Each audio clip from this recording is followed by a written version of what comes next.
Hey, Richmond. This is Stephanie Hooks. I am a member of Mayor Stoney's Teacher Advisory Council, and I am here today with Senator McClellan. She is representing our 9th district for Virginia in the Virginia House of Delegates, and I'm going to talk to her today about how things are going for her during this quarantine time, but also where she thinks we are in education and just giving us some warm messages of hope and helping us kind of get through this pandemic. So, do you want to kind of give us an intro, Senator? Sure. Okay. Actually, yeah. Well, thank you, Stephanie. Hi, everybody. I'm glad to be here virtually with you. I wish I could be with you in person. Just a little bit about me. I got elected to the Senate in 2017 after serving 11 years in the House, and have done a lot on education policy because I am the daughter of a third generation educator. So my dad was a college professor who taught guidance, and a lot of teachers went through his master's program, and a lot of the guidance counselors in Richmond Public Schools. Um, my mom was a counselor. They were both at Virginia State. My grandfather was a chemistry teacher at a high school at Fisk University before becoming a lawyer. And then my great grandparents founded a school in Alabama where my dad and his sisters actually graduated from. Wow. Yeah. So you have education in your blood. I do, and I have a fourth grader at Fox Elementary in the Cianci Okay. class, Jackson. We posted a teacher appreciation video from him earlier today, and my daughter Samantha will be starting in kindergarten. I just registered her last week. All right. I'm an RPS parent too, so So totally, good. totally support public schools. Public schools. Yes. All right. So my first question for you: have you picked up any new hobbies or found any good shows to binge watch during social distancing?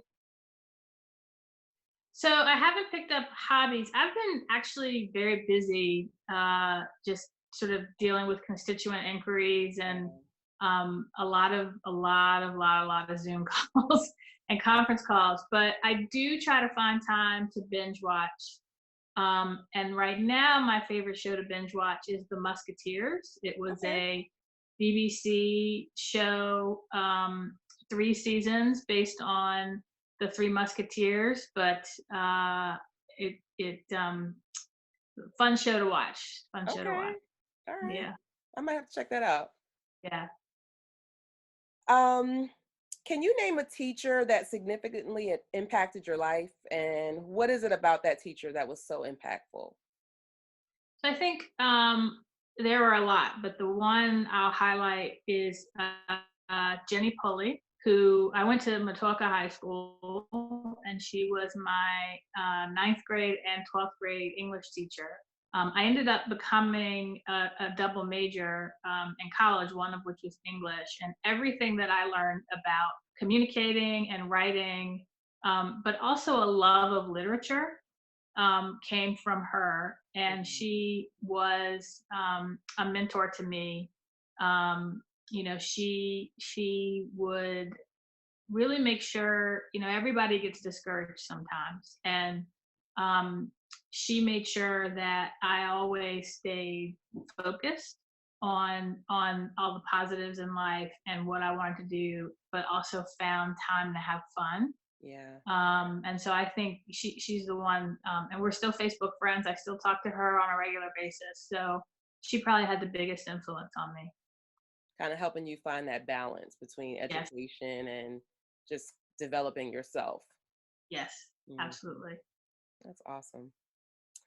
Um, where in RPS are you seeing impactful work being done?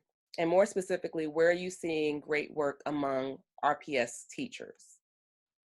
So everywhere, first of all, I have to give a shout out to the entire RPS community and how you are handling this crisis. From day one, the communication from Superintendent Cameras on down to Ms. Yancey and Daniela Jacobs, our principal.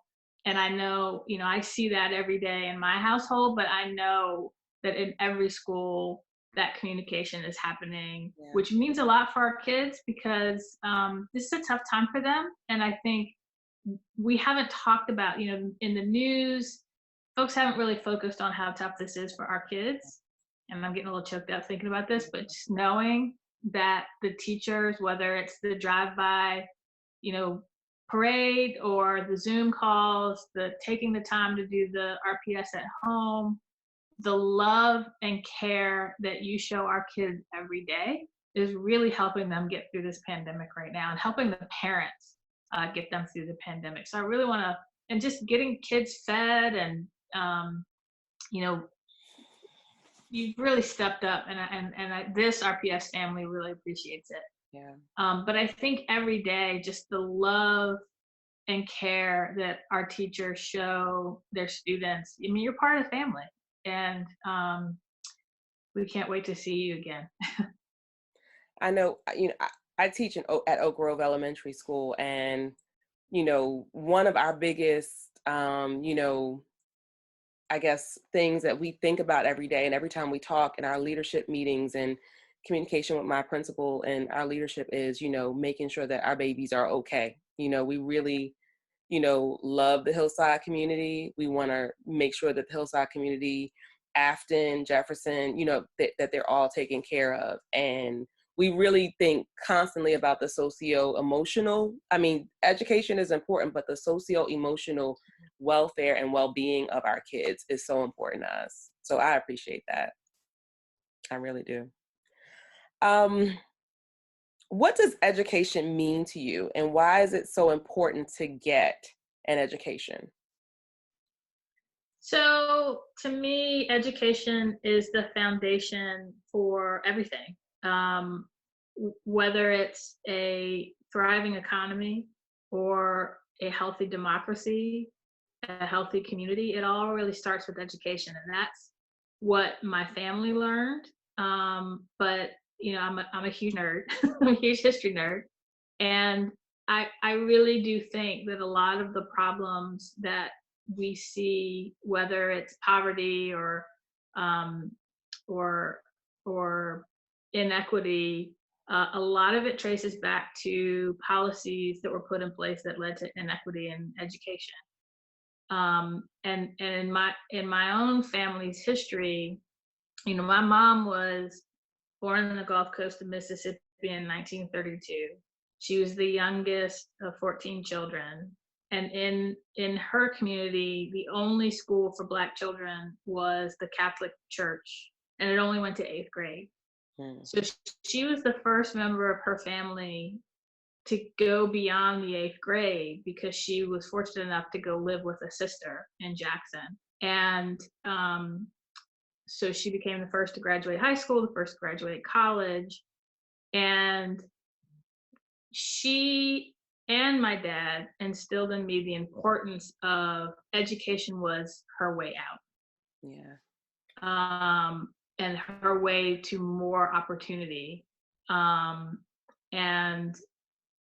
but it also is a sense of community, and we kind of touched on that a little bit. I get frustrated that a lot of times people think of schools separate from community, when schools really are the heart of the community, and that's why they do so much more than just educate. The sort of wraparound services and holistic care that kids get in school is an important part of the education process. Yeah. It's so interesting that you say that, because I just got off of a call with some of the other MTAC members, and we were discussing the biggest thing that we feel like needs to be improved in education right now. And one of the things that was echoed from everybody was equity, issue of equity, and, when I think about our school, and my principal and I, we talk about that, Mr. Gordon, we talk about that a lot, is, if we were able to do this thing right, our school would be a community where you could come to get the services you need, so that you could be well, so that you can then receive the education that you need. And that's where we feel like we need to get to, especially, in the community, with the community that we serve. So it's so important. It really is, that we become a community and we look at it like a community. What would you like to see in RPS? What would you like to see improved in RPS? Like, what would you, if you could dream the biggest dreams for RPS, what would it be? I think that you had the resources to do everything you need to do to educate the whole child and all of our children um, the same, no matter where they live. And on, our teachers and our education professionals need to be treated like the professionals they are, need to be paid like the professionals they are, and need to be valued based on the important role they play in shaping future generations. And so if I could wave a magic wand, it would be that everyone is paid top quality salaries, that no teacher ever had to go in their own pocket to buy supplies, that every school building was, modern and pristine, that we had the wraparound services in the schools, whether it's mental health, food access, and that our schools and our teachers and the school board and the superintendent just had all the resources at their disposal to do everything that needs to be done for our kids. Yeah. I mean, I know so many teachers in Richmond Public Schools who go, above and beyond. They work oftentimes part-time jobs because they're supplementing they're supplementing their job. They're supplementing their classrooms. Yes. And not because, somebody told them they had to, but because it's what's good, it's what's best, and it's just what you do when you do what you got to do. Yeah. And they do it every day. Yeah. And we try, we're trying every day, every year at the General Assembly to get funding levels up. Yeah. We whether it's fully funding the SOQs and lifting the support personnel cap and raising salaries across the board, we're trying, and we made a little bit of progress this session that right now is frozen, but that's my top priority, and for a lot of us that's our top priority, and it'll continue to be our top priority. So Well, we appreciate it. We really do. yeah, you're welcome. From all the teachers in RPS, we appreciate it. You're We welcome. really do. So, on a lighter note, before we finish, I have two more questions, but this next one is a lighter question. So, what is going to be what's the first restaurant that you would like to visit when this is all over? And is there any specific dish you would love to have?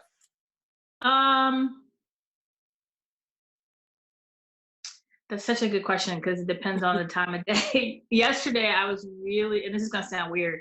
Yesterday, I was really craving baker's crust pizza, which is very specific. But love that. I live in Borough Park. My kids love baker's crust pizza. Yeah.